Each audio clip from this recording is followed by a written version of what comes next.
This is session 9 on globalization under international trade and commerce.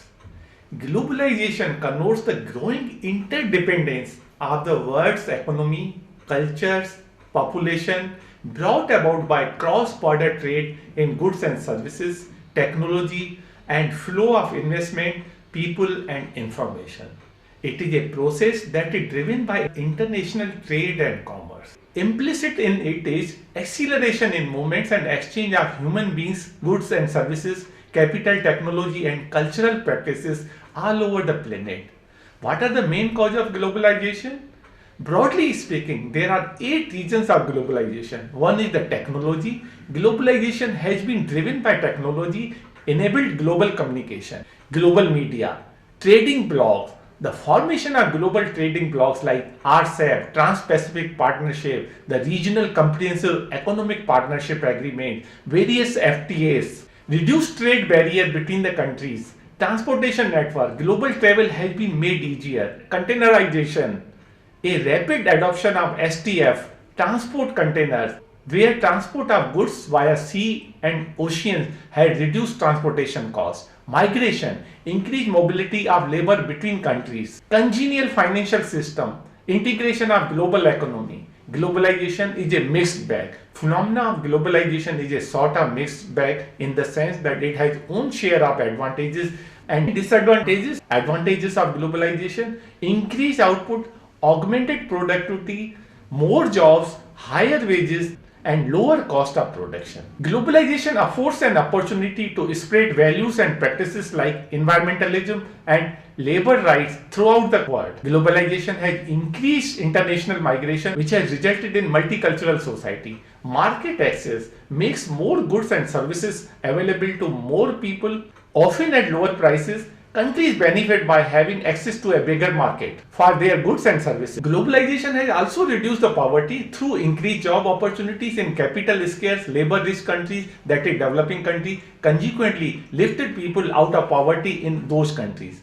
Spread of technology causes good idea to spread more easily. The rise of mobile banking, the practice of micro lending, artificial intelligence, blockchain has accelerated development and welfare. Increased cultural awareness. Technology is not the only thing that has spread easily in a globalized society. The same holds good for art and culture. Globalization has increased cross-cultural understanding and sharing.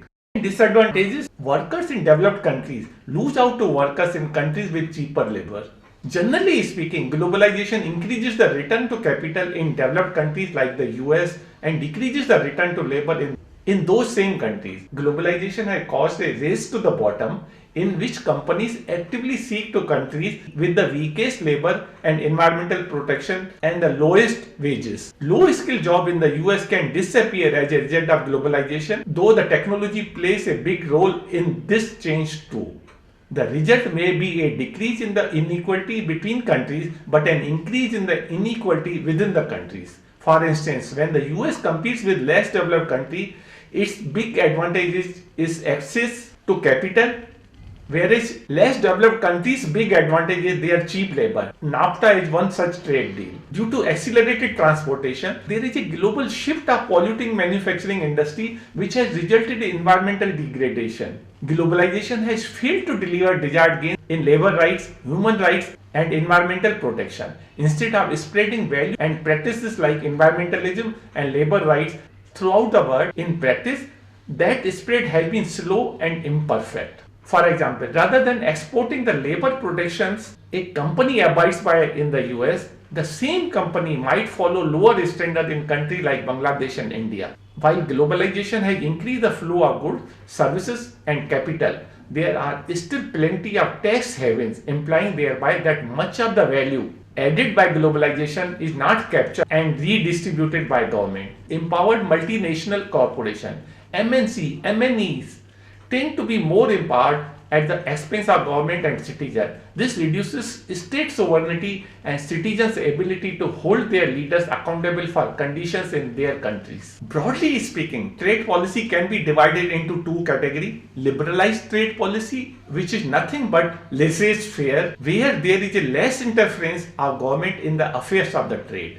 Protectionist trade policy are driven by objective to improve the well-being of domestic industry by making them more competitive in comparison to imported goods. This is done by tariff and non-tariff barriers like SPS, which is sanitary and phytosanitary measures, TBT, that is technical barrier to trade, tougher environmental clearance norms, increased domestic subsidies, depreciation of currency to discourage imports and make exports attractive. Gated globalization. In recent time, there has been rise in protectionism. Various countries have begun to strengthen their local domestic businesses and industry and promoting self-sufficiency. And therefore, the concept of globalization has now transformed itself to become gated globalization. Now, countries are becoming increasingly selective in choosing their trade partners. An important example of gated globalization is Brexit. It is the withdrawal of Britain from the European Union through a nationwide referendum in June 2016. They wanted to protect their local jobs, the domestic economy, and they felt that the outsiders are taking away everything. Brexit has also resulted volatility in financial market across the world. This demonstrates anti-immigration policy, nationalist sentiments. The weakness of European economy could also get exposed because of Brexit. It would hurt world exports as weakening European currency renewed downward pressure on major exporting countries. Hyperglobalization. Successive US government and the European Union has played a crucial role in bringing China into the global community, culminating Bill Clinton's decision to welcome China into the WTO system.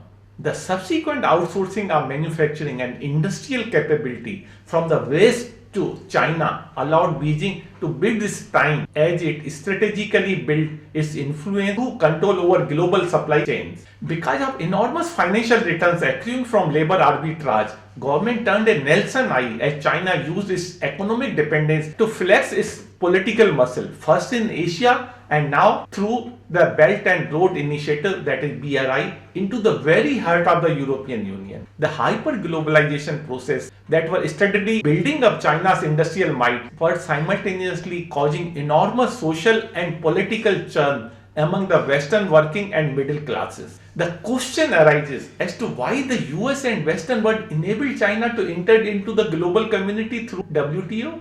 There are two main strategic reasons behind that thinking. Full-on engagement with Beijing would alter the opaque nature of Chinese politics, making it more liberal and open. Second is, China will offer big market, big business to the US and Western world. The onset of COVID-19 pandemic has quickly buried the postulate and has contradicted the US strategic thinking. Free and open liberal world order has run into rough weather. The intense engagement with China failed to alter its politics. The current global pause induced by COVID-19 offers us a moment to reflect on the contours of China's strategic emergence. BRI.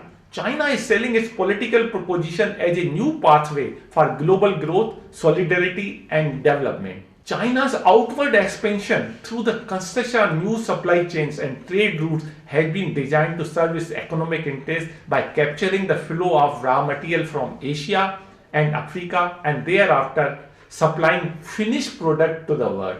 As British packaged their imperial design as a show of benevolence that railways in India were built to benefit Indian, so does China too.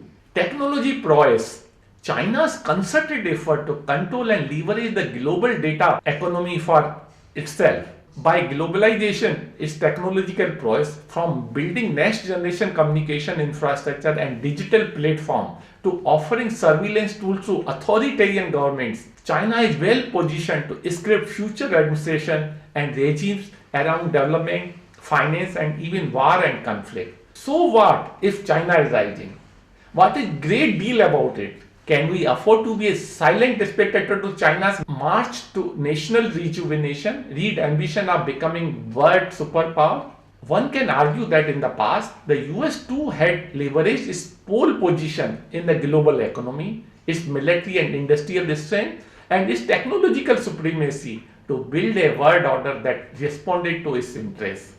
There is, however, no equivalence between the two, that is, China and the US.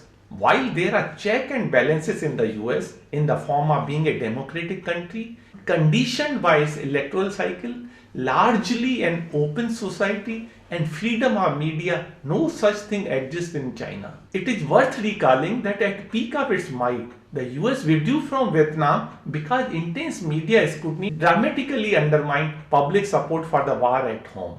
Will images of damage to the livelihood and ecology along the Mekong convince the Communist Party of China to abandon its damming projects upstream? Will the thousands of deaths caused by COVID-19 within and outside China make it more transparent? The answer is resounding no. Therefore, the next globalization era, increasingly underwritten by Beijing, may well be less free and less open than before. To balance China's global ambition, nation may opt to trade with geography and nations where political trust exists, thereby fragmenting supply chain. Indeed, we should be ready for a new phase of greater globalization.